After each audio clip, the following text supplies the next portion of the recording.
This is Victoria Clare. Welcome, Victoria, from the University of Greater Manchester. And your presentation is entitled Developing an Enhanced Embodied Cognition Using Sensory Approaches. It is indeed. Thank you. Just a little kind of wondering, do you have lights that switch on and off in here? We certainly do. Would you mind switching the lights off? I certainly will. All of them? Yes, please. Okay. Thank you. I'm intrigued already. I'm all about. Right, wing then, or there's a Yeah. It's black. There we go. I'm scared. Okay. Step into the dark to see the light. Allow your body, your mind, and your internal self to connect and join the dots so that you can have a greater, more fulfilling human existence. See beyond vision. See into yourself as a person and everything that life holds. Can we turn the lights on now? Thank you. My name is Victoria Clare.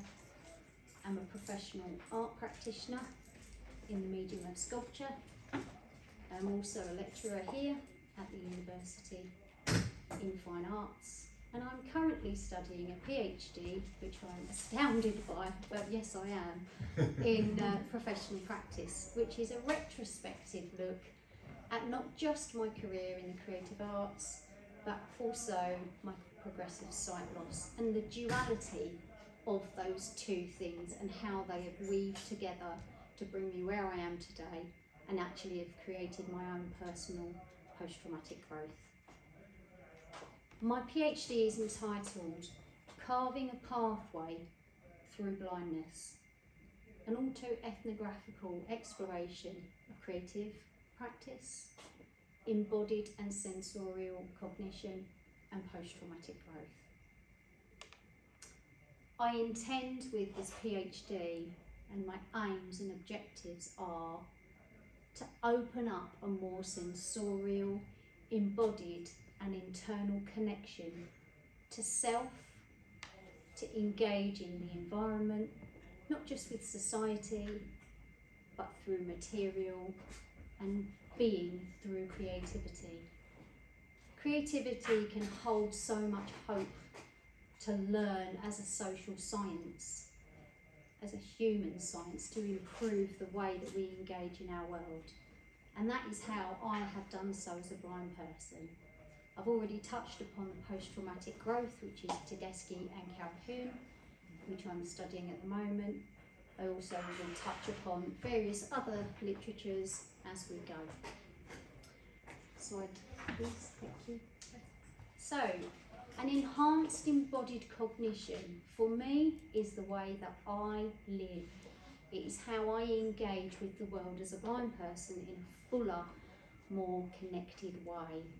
This is something that I've learned through progressive sight loss. I once had sight. I sculpted with vision. I now sculpt blind. And it is such a more connected experience than with vision for me. The 4 pillars which hold the foundation of my method and my theory are sensory cognition, embodied cognition, memory cognition, and an internal emotional awareness. Sensory cognition is for us all to learn how we can engage more fully with our senses. Sonia Baus speaks of how over 80% of our information is purely given to us through vision. 80%. That allows us only 20% to engage with the rest of our senses. What an incredible waste. One of my jobs, not just today, but going forward as an education practitioner, is to teach us that we can be so much more sensorial in the educational world and how that can be used as a pedagogical tool for learning going forward. It's an incredible diverse way which will connect students on a different level. Embodied cognition is something I didn't even know I was doing until I started studying, but indeed it is the haptic touch, the art of doing. We learn by doing and experiencing through our bodies. Our bodies hold the experience and teach us. So obviously touch for me is an incredibly important part of how I live. I see through my hands. And I want to teach that not just going forward to young people, but also to those that have been taught with the modality of vision. Because as we've already touched upon, we all fall back on our sight. We all live so outwardly. We all have the answers, or we all think the answers come from outside. Trust me, they don't. The answers for us are already inside us. Embodied cognition for me was really brought to the table initially by Merleau-Ponty with the phenomenology of perception. Tim Ingold, incredible, and I've been lucky enough to actually reach out to Tim Ingold, and he's been engaging with me, and we're going to be talking to a lady called Dr. Caris Petty, who is doing some interesting work around this too. The work of David Pye interests me dramatically because, in fact, to know that that man, even though doesn't come from a visual impaired background, how he as a sighted person has shown the embodiment through the act of doing is so important when creating. Internal awareness connects with my next one, which is memory cognition. Memory cognition has been extremely important again for the way that I live my life. As a sighted person, when I was creating my sculpture, I worked with my vision. But the progression from sighted to blind, the memory has played a huge part of that, because my memory has always been able to recall how I used to sculpt as a visual person to then how I sculpt as a blind person.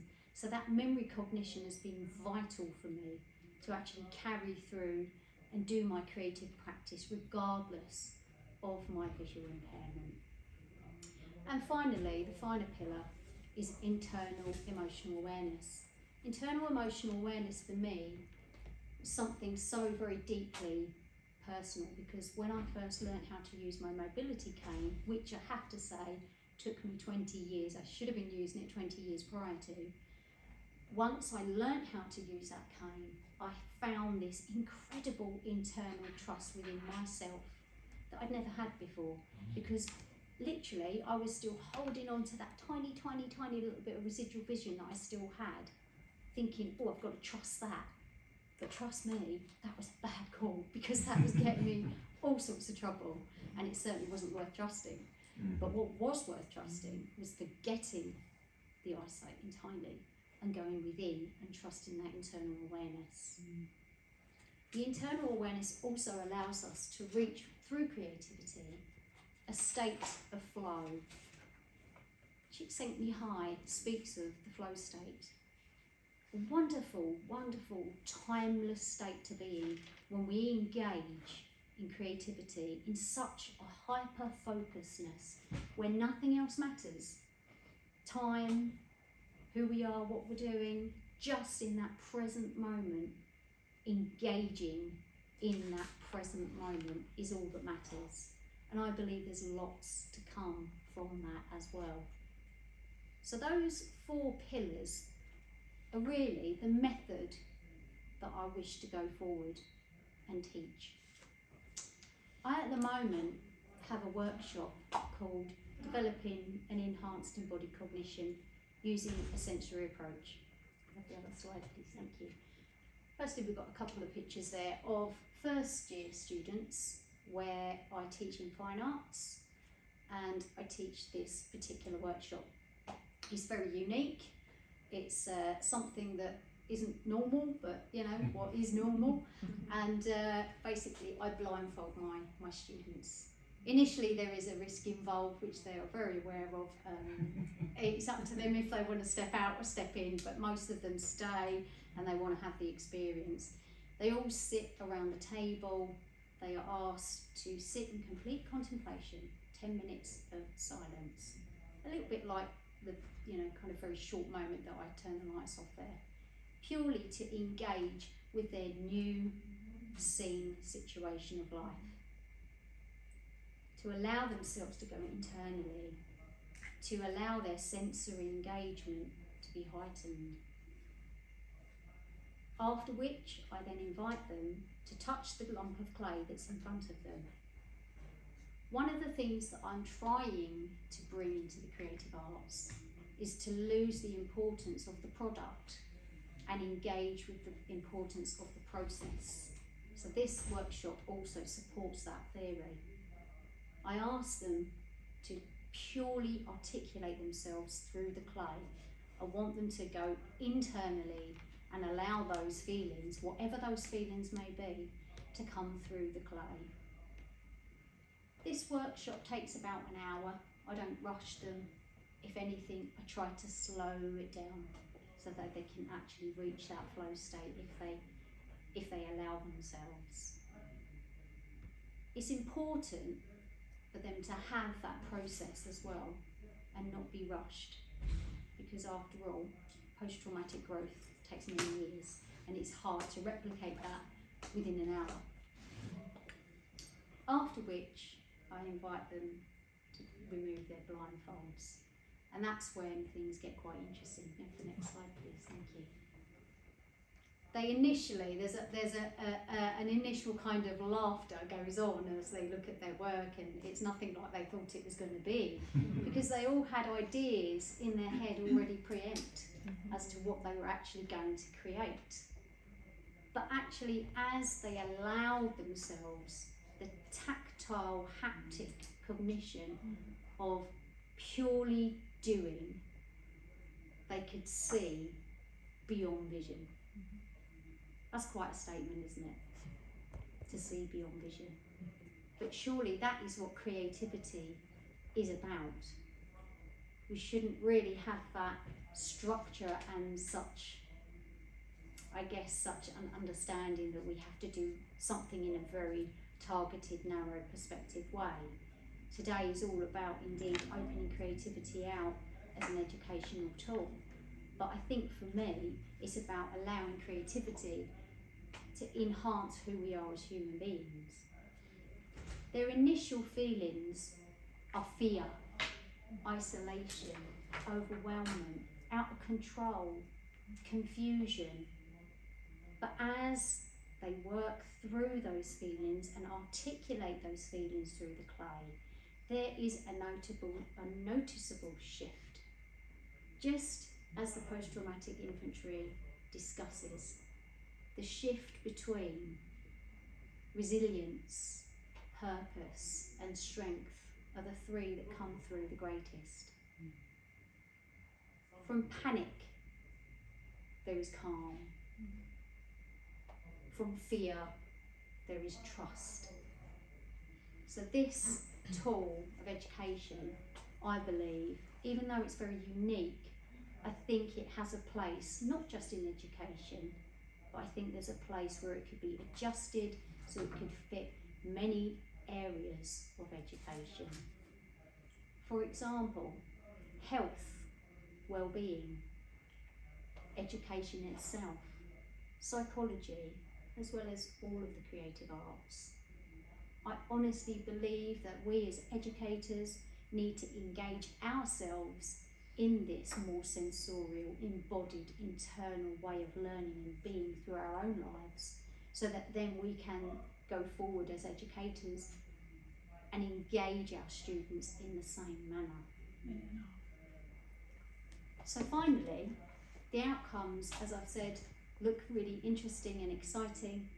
This hopefully will be rolled out very soon in different areas.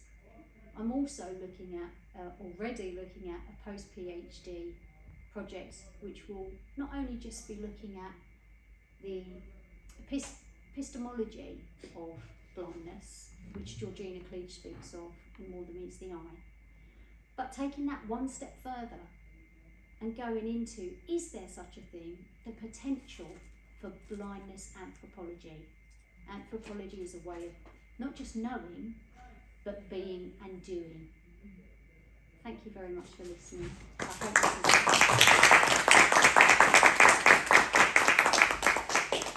Any questions? That was an absolute pleasure to watch that as well. I'm Thank sure you. there will be lots that listen to as well. What? Any questions? So Claire. yeah, so I'm